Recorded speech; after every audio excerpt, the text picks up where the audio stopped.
Hindi dadalo si Vice President Sara Duterte sa ikatlong SONA ni Pangulong Bongbong Marcos sa Hulyo 22. Ibinahagi niya ang kanyang desisyon sa isang ambush interview sa inaugurasyon ng Child and Adolescent Neurodevelopmental Center inauguration sa Davao City noong Huwebes.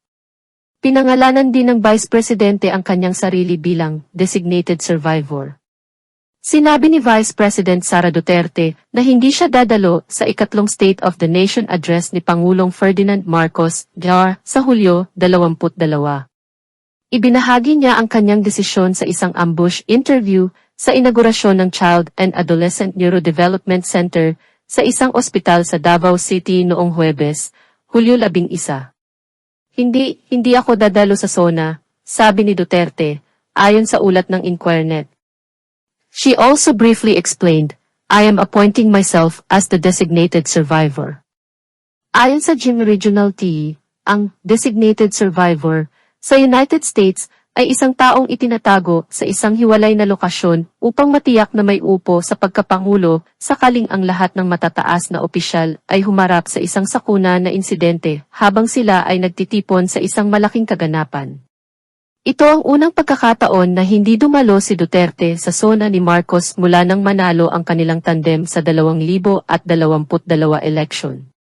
Si Sara Zimmerman Duterte Carpio, karaniwang kilala bilang Inday Sara, ay isang Pilipinong abogado at politiko na kasalukuyang nagsisilbing ika-negatibo 15 Vice Presidente ng Pilipinas.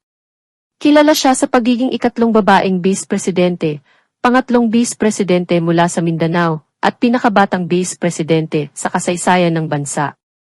Hinawakan ni Duterte ang posisyon ng kalihim ng edukasyon hanggang Hulyo 11, 2024. Siya ay anak ng ika-negatibo 16 na Pangulo, si Rodrigo Duterte, at nagsilbi bilang alkalde ng Davao City mula 2016 na hanggang 2022 at mula 2010 hanggang 2013.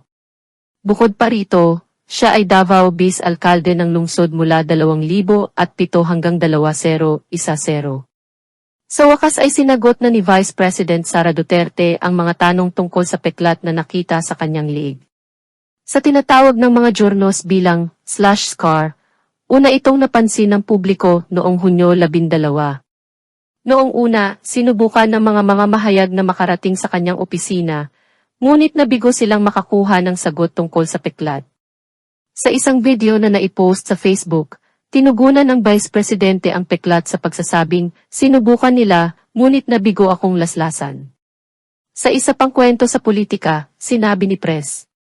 Tinanong kamakailan si Bongbong Marcos tungkol sa pagbisita ni Bimby at Josh Aquino kay First Lady Liza Araneta Marcos.